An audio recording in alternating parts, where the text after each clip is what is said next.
Dans la première lecture, c'est lui qui dit à son disciple Théophile, mon cher Théophile. Théophile signifie mon bien-aimé de Dieu. Je voudrais que ce soit vous sentez des bien-aimés de Dieu. Amen. La lettre que c'est lui qui a traité à Théophile n'est pas pour Théophile, c'est vous Théophile. C'est vous les bien-aimés de Dieu. Théophile, il a dit l'autre est Théos, bien-aimé de Dieu. Alors ici, personne n'est bien-aimé du diable. Vous êtes les bien-aimés de Dieu. Et que cette lettre de celui puisse vous faire sentir que vous êtes les bien-aimés de Dieu. Alors lui qui raconte à Théophile comment Jésus, après 40 ans, a marché avec ses disciples. Après 40 jours, après avoir marché avec ses disciples. Comment il les a catéchisés, comment il les a réunis. Et ce qui est touchant dans la première lecture, c'est que les apôtres disent bon, oui, tu nous racontes, mais quand sera l'avènement que tu vas restaurer Israël? Dit Jésus leur avait répondu, ce n'est pas votre problème. Alléluia! Ne vous préoccupez pas de l'avenir, ne vous préoccupez pas de l'avènement de Jésus. Jésus vous a dit, je viens bientôt, laissez-le, il va venir bientôt. Ok, merci Seigneur.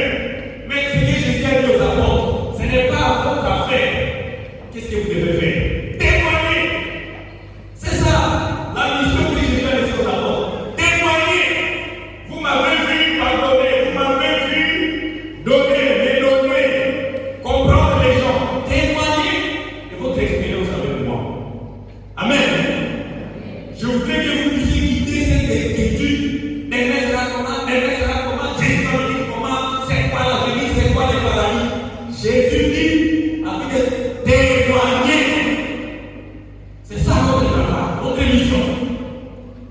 Et il a dit avec nos apôtres de témoigner après que l'Esprit Saint est reposé sur chacun de vous. Alléluia. Alléluia. Que l'Esprit Saint repose sur chacun de vous pour que vous puissiez témoigner de ce que le Seigneur fait pour vous. Amen. Pour les personnes qui ne témoignent pas, je vous demande déjà quoi témoigner. Témoigner de tout ce que le Seigneur fait pour témoigner de votre expérience pour que le monde puisse redécouvrir la saveur de Dieu. Voilà, c'est ce qu'il y a dans la première lecture, c'est lui qui a train de dire. Nous ne devons pas nous préoccuper de ce qui va venir, mais quand Jésus vient, mais notre mission, c'est de travailler. C'est de travailler, témoigner. Là où il n'y a pas d'amour, toi, chrétien, tu es là, allez, que les gens puissent sentir isolés. Là où il y a des conflits, toi, chrétien, témoigne que Dieu est paix. Là où il y a la haine, toi, chrétien, témoigne qu'il y a possibilité de se réconcilier. C'est ça notre mission. Et on ne peut pas témoigner si on n'a pas le Saint-Esprit. C'est le temps du Saint-Esprit.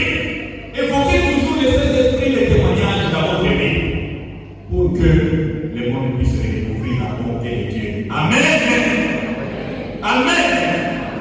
Alors, la lecture finit en disant que les apôtres étaient là comme ça. En train de regarder. En train de regarder. Ils sont en train de regarder au ciel. Et les gens sont venus et disent, mais pourquoi vous regardez le ciel? C'est ça la question. C'est ça la question qui est venue poser chez Dieu. Chaque chose. Pourquoi vous regardez le ciel? Il est parti. C'est pour ça que j'ai titulé mon homélie. Jésus est parti. Mais c'est parti. Il est parti. Mais il ne nous a pas abandonnés. Ça va. Il est parti. Il part. Mais ce départ n'est pas comme le départ des uns des autres dans nos vies. C'était les départs des uns des autres dans nos vies. Ce sont des départs qui choquent, qui font mal. Les départs de Jésus, c'est pour ton cœur. C'est pour ton avantage. Et si, ça dit non, allez, sortez d'ici, allez. Je voudrais si vous êtes ici, vous devez oui, d'abord, chaque chose, si elle est toi, restez s'il vous plaît, témoignez. Amen. Alors j'ai dit,